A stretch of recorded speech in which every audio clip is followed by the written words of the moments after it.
Hello, everybody. Welcome to Pearls of Wisdom with Katharina and Suchada. Good morning, so everyone. Suchada. What questions do you have today for me? Yes. Recently I'm reading a book, and in the book I read, it said that the body is our limit. It limiting us from our true potential. It also said that we can't perish. The body does because it is substance, but we are not substance. Can Yes. you explain more what does this mean? Okay. So you can imagine that our soul, the beings that we really are, is not visible in this dimension because it has a much, much higher frequency. It's like, for example, you cannot see love Mhm. or any other emotion or feeling you cannot see. It is being expressed through our personality.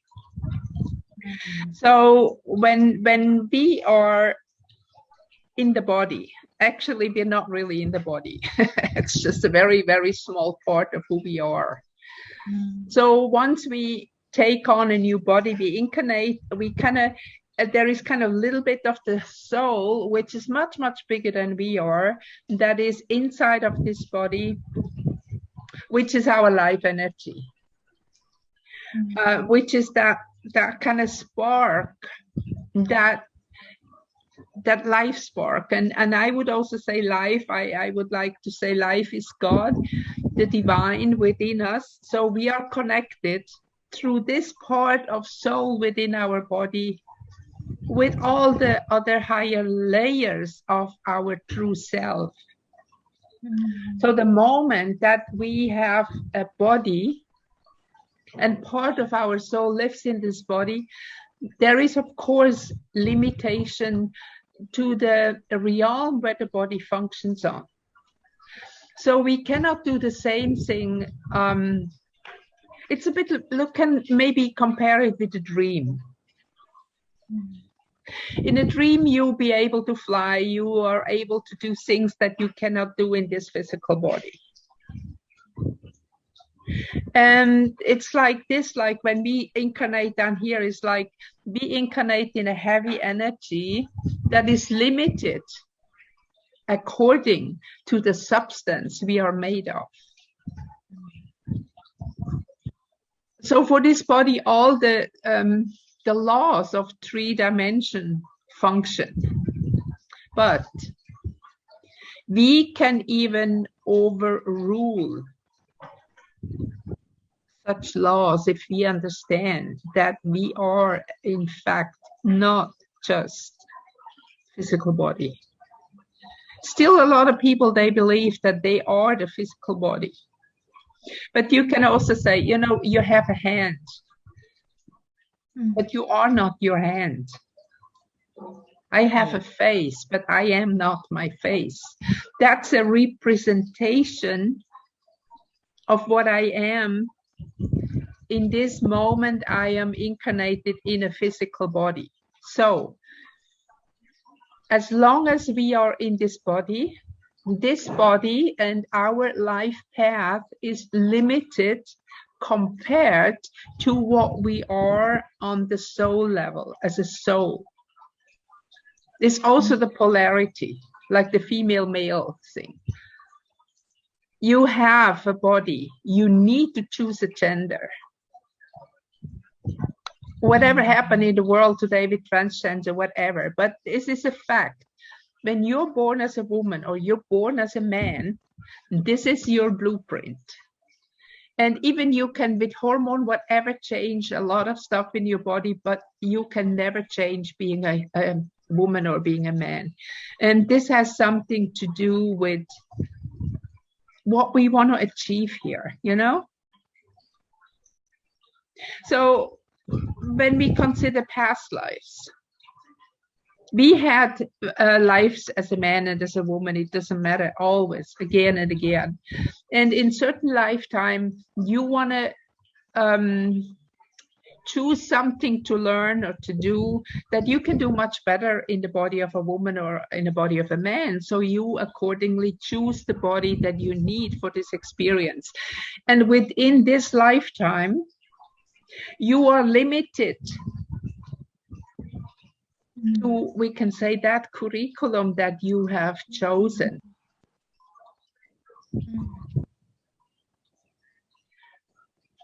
This is visible in our Skyview chart, the curriculum, the whole topic that is important in our lifetime right now. So yes, we are not substance. And our mind is programmed.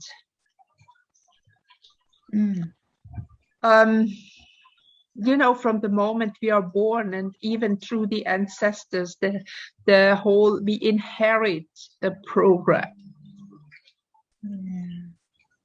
So we have, we can say, a spirit body, which is the primal life energy. We have a soul body, and within this soul body, there are already many different experiences of personalities that have incarnated over the year. Imagine our soul as a balloon, you know, that sample. Yes. And like we squeeze from the big balloon a little bit of bubble into the personality. And then you experience this lifetime, and once you die, it's just like you step out of your body decays, and you go back kind of into that soul, mingling with all the consciousness of all different lifetimes.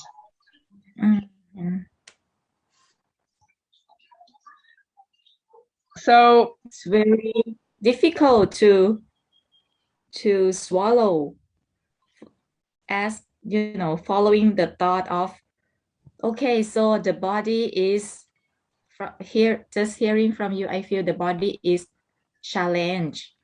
Yes, definitely. and from hearing you, I interpret that actually we have like limitless potential. Yes, limitless ability and limitless power, but the body we stuck in this body, and we totally believe that this is me. This is all. Yeah, that's all that is. And but how can we make our mind truly believe that the body is not us? Okay. You know, the mind is a program. We talked about that before, is a program. So you, when you take on a body, you come in through a mother into this lifetime, then a lot of the program of your parents, of your country, whatever, is kind of delivered with that. And this is kind of important for the beginning of your life. We can say if somebody is born in a certain situation, if he dies in the same situation, he didn't make any progress. So from the lifespan, from birth until we die, in here we are supposed to achieve something, to learn something. We have set to come here to experience, in a way we can say, one of the most difficult ways to experience in physical matter. But nonetheless, we all have said yes to the challenge, otherwise we wouldn't be here, right? So you are born with a mind program to tell you this is good, this is bad, this is blah, blah, blah. And when you grow up, suddenly you start to ask questions. Is this really good or is this really bad? Now, for example, very often you can see that something in life that in the first moment comes over as something bad, in the end effect, when you look back a couple of years later, was the best thing that could happen to you. For example, you are laid off a job. I can give you a sample from one of my family members. He is a hotel manager. and he was working on a certain job, and he was laid off. Now he was laid off because they reduced personnel, and the wife of the director actually lost her job. So she took his job, and they laid him off, even if she doesn't have the qualifications for all that. But so he was very upset and told me, so what should I do? I could sue her because she's not qualified to take that job. And then I asked him, listen, how long ago did you kind of doubt the job? Didn't like it so much anymore? And then he looked at me a little bit weird first, and then I said, but you know what? Yeah, you're right. I kind of pissed off with this job because of this and this and this and this happened. I'm not so happy anymore. So I said, okay, look, why did you not quit the job yourself? And he said, you know, it's very difficult and blah, blah, blah. And, you know, all the excuses that you have. And I have a very good salary. So I said, okay, now what you want really, think about it. How many hours you want to work, what kind of salary you want, what kind of work you want to do, what kind of company or whatever you want to work in. You write it all down. When you want to start to work. He wrote it all down. And we did a little ceremony, like focus on it, you know, that the mind make believe, you know, kind of, this is overwriting the program. And I said to him, okay, now I have not quit the job by myself because I was afraid. So now I move on. I'm not going to sue these people. I move on. And what I want is, thank you for, and then blah, blah, blah, blah, blah. And you know what? He got it. He got it all, including the salary was even higher than the one before, and including the working times were better. So all you have to do is to understand that our mind, our soul, our power is much stronger than the physical reality. We can overwrite it. How to get there? That's the big question, right? Yeah, because from my point of view, I can see that we are so programmed, you know, since birth, from Yes. parenting, from school, from, you know, all the books. Yes, and of from course, the from school and kindergarten onwards. From everyone. So this kind of knowledge that we acquire since we were born is grooming our belief. Yes. But as of today, we don't know that. We should not believe that. Yes, but you can also tell, when did your beliefs start to change? When did you realize that it's not completely true what you're told? This comes to the next thing, because I think it's the fear that if we don't believe and if we don't do as we told, we cannot handle the consequence if something goes wrong. Yes. Who to blame? Yeah, exactly. Who to blame? Exactly. So now see, that's a program again, because the ones who control the world, they don't want you to think for yourself. They want you to just follow rules. And that's the whole scenario that is playing out right now with to keep people down, that they cannot open up to their divine inheritance.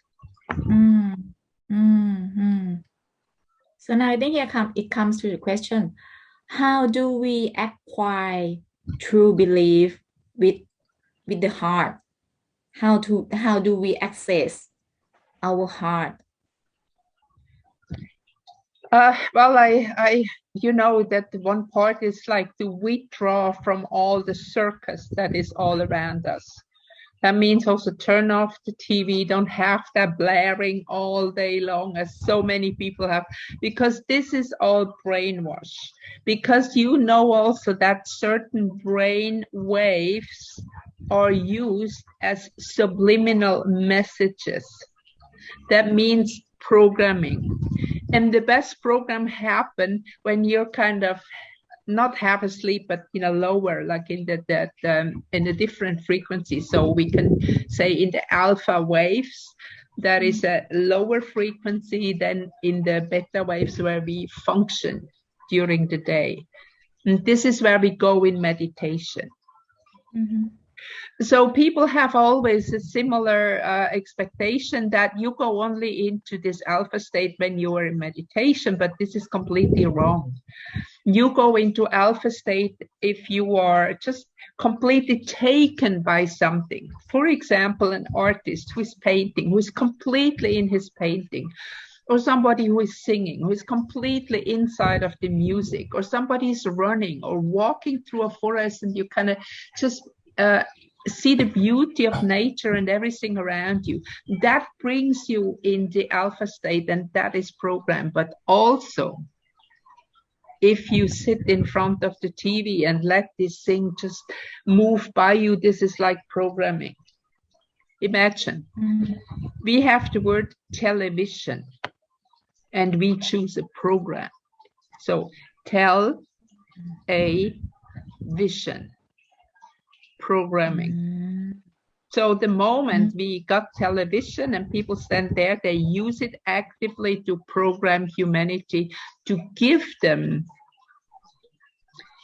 the realization. It's not really a realization. To give them the belief. Yeah, it's a belief. I cannot say that this program is our reality. And if we believe that this is our reality, we create it. So first step actually is to become a rebel, to stop obedience, to have the courage to ask questions.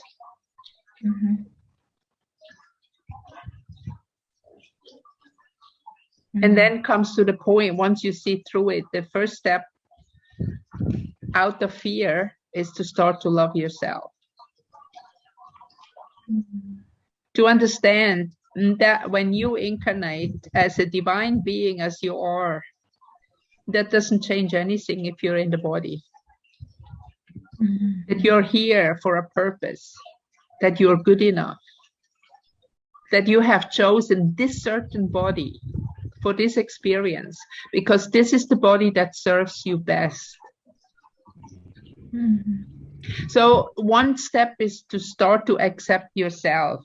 And of course, in this time now, we need people who are from the same kind of ideal. You know, you need to find teachers for a while. You need to find people to discuss things. You will see the moment you start questioning certain things, that you start also to give out like a different vibe. It's like you start to dial different telephone numbers, you know, you give out different vibes and not just the old stuff anymore. So you get in contact with people who are teachers, people who know more, who gone deeper. So it's just like when you go first grade, second grade, third grade, it's the same on this journey too. If you tell your spirit self, or one day you make the decision, I want to know more, I want to find the path back to spirit, to who I really are, help me, then you will meet people that can help you forward. But you have to ask. See, this is something, and this is something that I observe here very much. People don't ask. Yeah.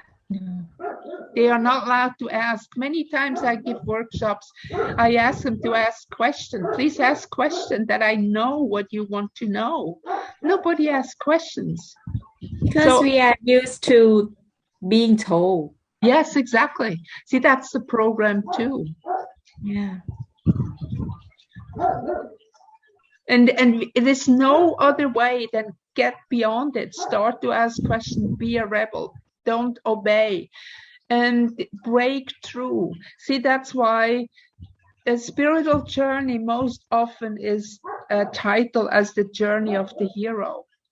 So every master who has walked this planet, including Buddha, had to leave their families or their royal families to move on the path out of society, out of the belief system, the existing belief system, to find the truth beyond. And see, this is what we have to do too. Every one of us, we have to leave the old dogma, the society, the common belief, and move out of it on a journey of the hero. But it's so difficult, I think I got this message twice, during this time that I so believe that this body is me, and how can I say, it limit me to reach to my true potential. Now I know that I have more potential and more capability, but this body and the belief is blocking me, and I don't know how to break through.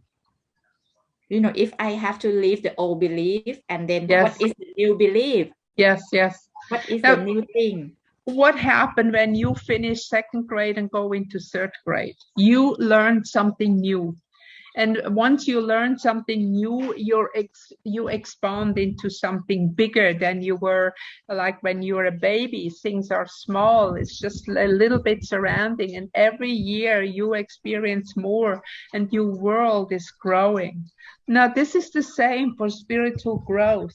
Once you start, already that you ask the questions, shows me that you have already moved beyond the norm belief that you are your body.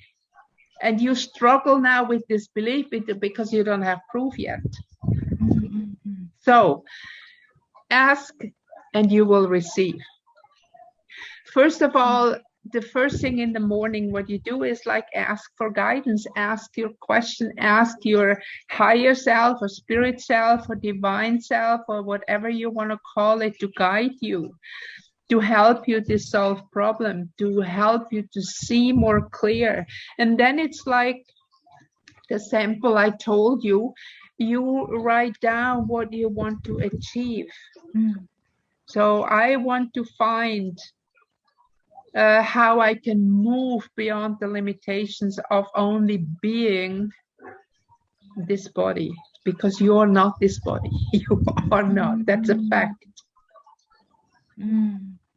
And then you will have experiences that, oh my God, this is possible. Oh, this happened to me. Was that just a coincidence or what? First you think it's just a coincidence that something good happened to you, but then when it starts to happen again and again, you start to feel the guidance. You become more transparent. For example, when you ask spirit to tell you what you need to know, to give you inspiration for what you have to do on a certain day or a certain situation, and suddenly an idea pops into your head, and then you know that this is divine guidance or inspiration or whatever you want to call it. And the more it happens, the more you realize the truth. Only with experience. Look, spirituality is something you cannot really learn. You might have read holy scriptures.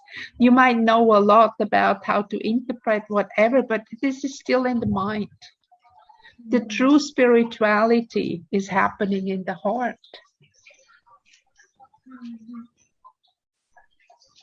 These are these kind of sparks of bliss, moments of knowing. And very often, what I feel very often when in a certain situation, when I get very strong, inspired, or they talk to me, I kind of feel like, kind of shivers down from my head down my spine. Or sometimes I just feel the presence. I just feel it. And this is something I cannot teach. But this is why what we do in the workshops, to be more on the practical side and not study a lot of theory, but do things to experience it. And this is something I cannot tell you, because whatever I tell you, you absorb again through your mind. Yes. But for example, if you do some kind of a practice, for example, a breathing exercise or something like that, and you suddenly come to a point that you feel something that you did not feel before, or you feel that lightness, then it's your own experience and not my telling you. I don't want to give you another program. But of course, since we function mainly on the mind, there is also part of this journey that we need to comprehend step by step how to go forward. So there are many people on the planet in the moment who have done that for a long time, to be prepared exactly for now, for exact this time now. And one very simple thing that you can do, just in your daily life, whatever you do when you interact with other people, try to come to the point that even if people you don't like, whatever, come from that point to be gentle, to be friendly, or even to be loving with these people. Like, for example, to make the day of somebody. If somebody comes and you don't like that person very much, or that person is not very beautiful or whatever, but you can find one positive thing about that person. So, for example, you say, oh, your dress today is very chic, very nice. Or just something little, you know. And this makes all the difference. Like if you come, for example, somebody goes to the office in the morning and come there, and then somebody is coming there, smile at them and say, oh, you have a very nice dress today. And you go up and say, oh, that's nice. You know, it's kind of, you're uplifted. Do that as much as you can with everybody instead of being grumpy. It takes some effort. Yeah. But it does bring you somewhere. I'm very interesting that when you said the mind is controlling, so another word pops up. I think I'm not sure. I need your comment. Is the mind that we think it triggers from subconscious also? Let's say the mind is like a computer, is a program. Like the computer also is a binary system. It's actually just two things that make the whole thing out, positive, negative, and everything is built on that. And this is exactly how your mind functions. The subconscious itself is the collection of experience. The first part is like your personal unconscious, which is your experience of this lifetime that go unconscious, because you cannot have consciously every experience in your lifetime consciously here. You couldn't think anymore. You couldn't function anymore. But so the deeper we go down, we find the subconscious of the whole world. You again can compare this as a big ball. This is all the consciousness of the planet Earth, all of it. And you are like a little peak that comes out like an iceberg. You know what an iceberg looks, right? So you have a little peak out of this huge circle. This is your personality. That is what shows in your physical body.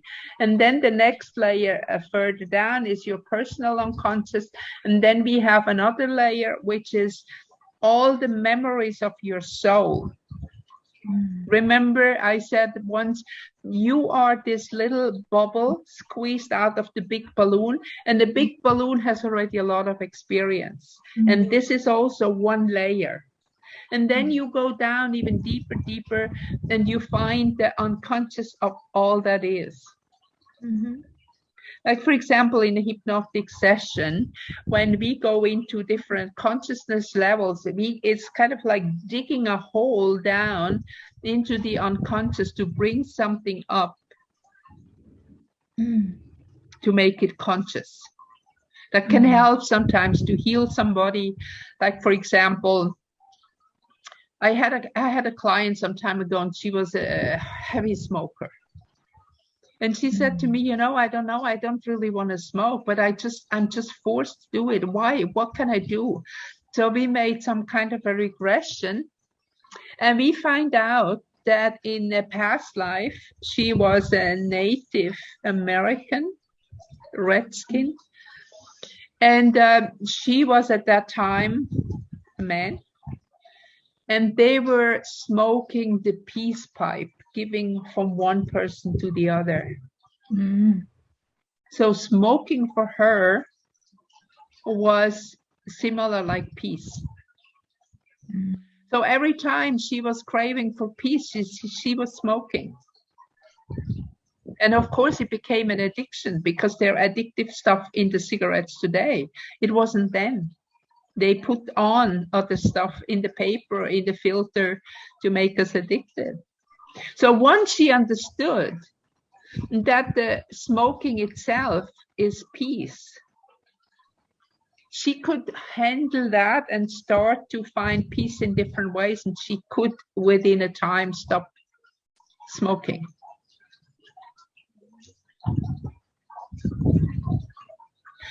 So the more,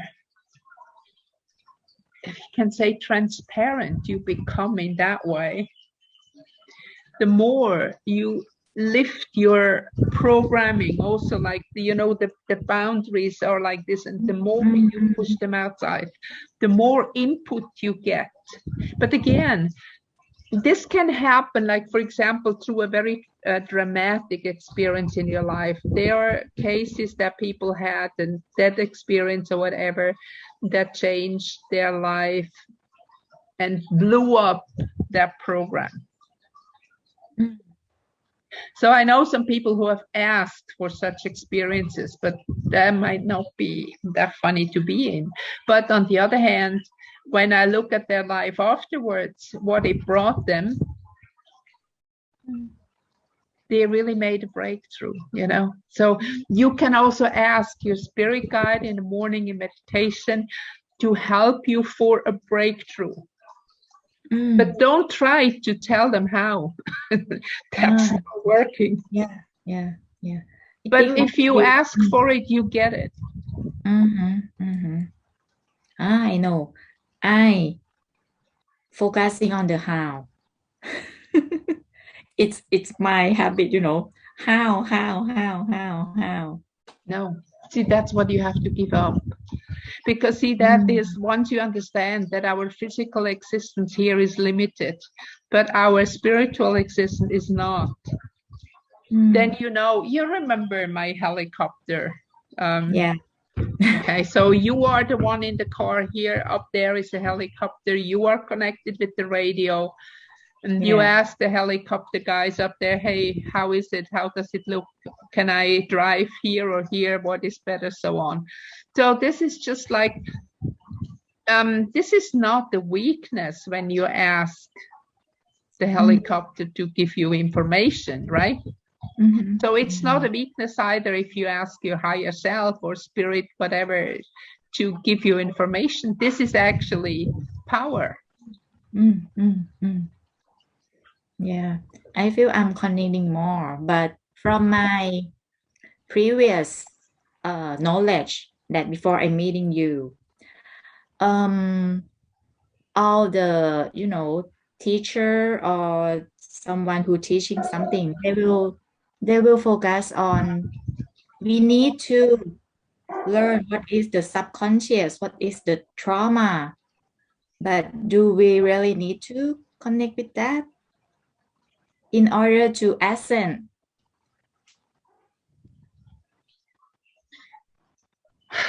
We need to we have chosen to be here for a reason, right? Mm-hmm. And sometimes we have to go to the dramas that are still playing out here because we have connected them through karma.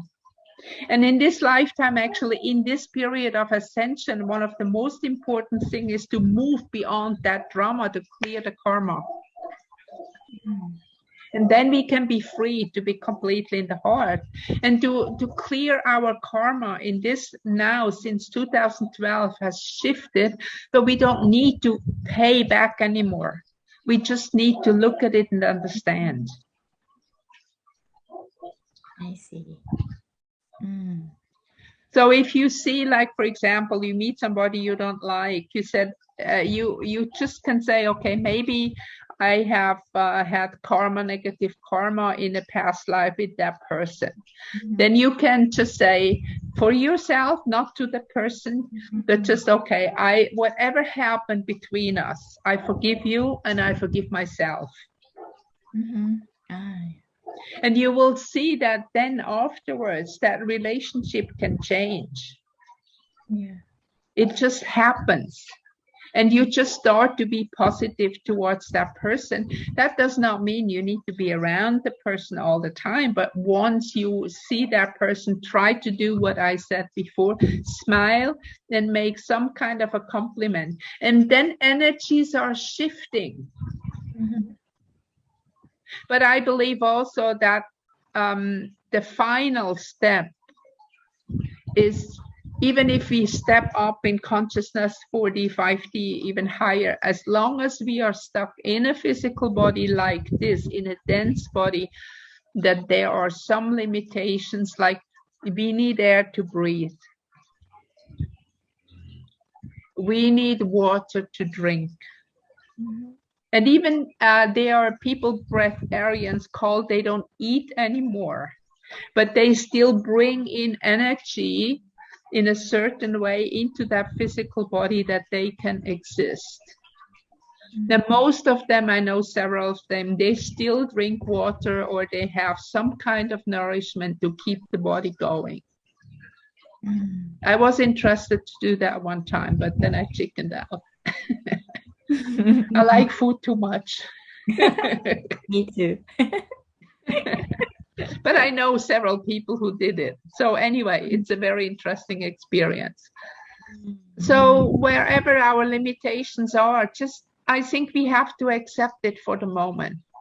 Mm-hmm. Mm-hmm. So something like, I accept that I have certain limitations in the physical body, and I'm okay with it. I live with it.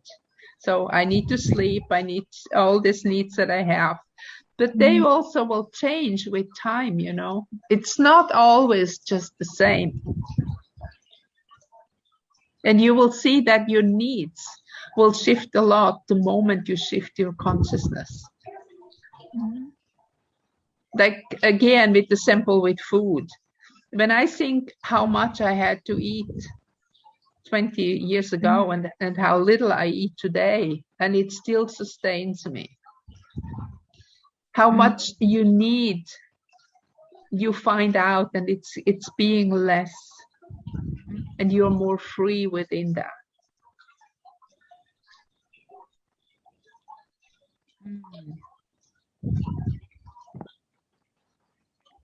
Okay, so to summarize, I think the first thing is that we need to just aware of our belief that, okay, we believe that we have the limit, but actually it's not.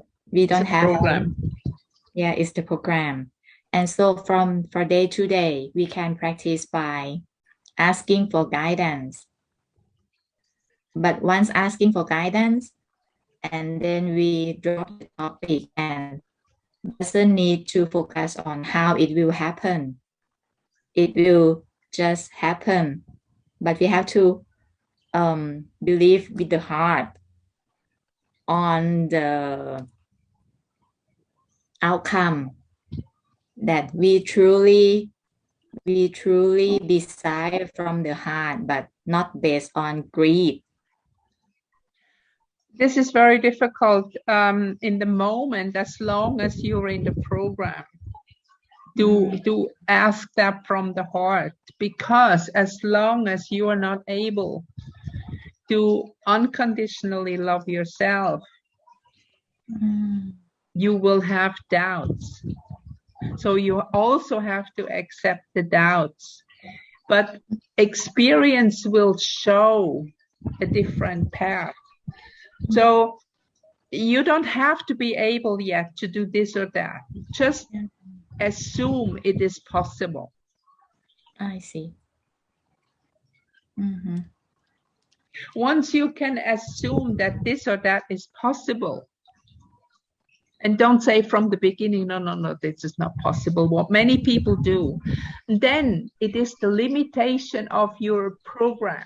But if you say, okay, let's be open and let's see, that is the moment things change. It's not that you are asked to do something impossible, you know? Yeah. Because you cannot change your belief like this. This is very deep inside.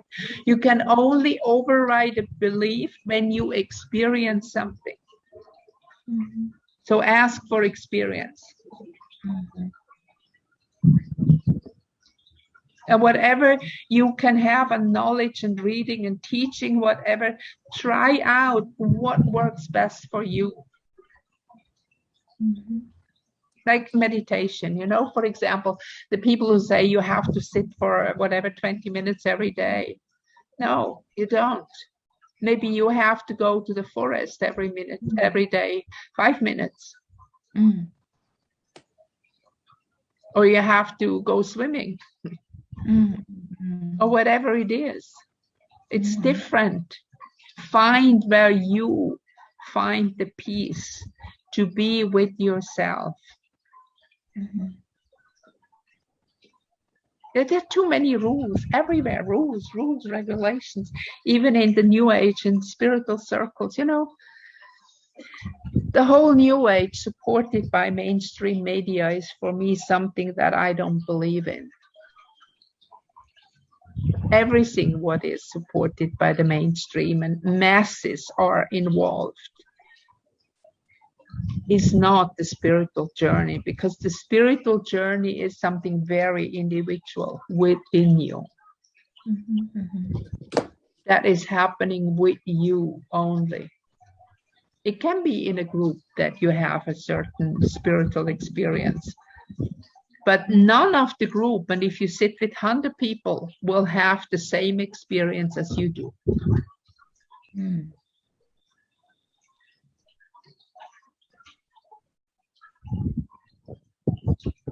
So again, your question, a body is a certain limit, yes, but we can move beyond with our more subtle bodies. We have agreed to a certain limit for a certain experience. That's why we're here. Yes. And once we leave that body, we are again out of the limitations of 3D, but we are maybe in limitations of 5D, 6D, 7D, whatever, where we are going. That is the effect. Where is our consciousness level?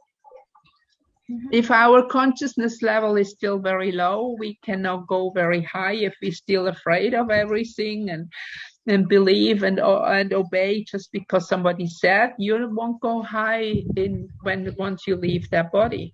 But if you're full of courage and put your boundaries aside and said, I believe that anything is possible, then you can shoot up to a very high consciousness level once you leave that body, or already if you're still in this body.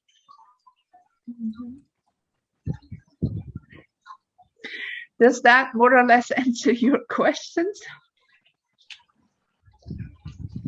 Answer, and also more questions. Yeah. For next time. Yeah, that's how it goes. Yes. Okay, so let's have do it for now. And Yes. well, we see each other again with new questions. Yes. Thank you, everybody, for listening, for joining us. Until Please next time. like and share the video. Yes. Please like and share. And if you have question, you can, Yes, you can send us questions. question. Right. Okay. So thank you, everybody. Thank you. สวัสดีค่ะ Bye-bye.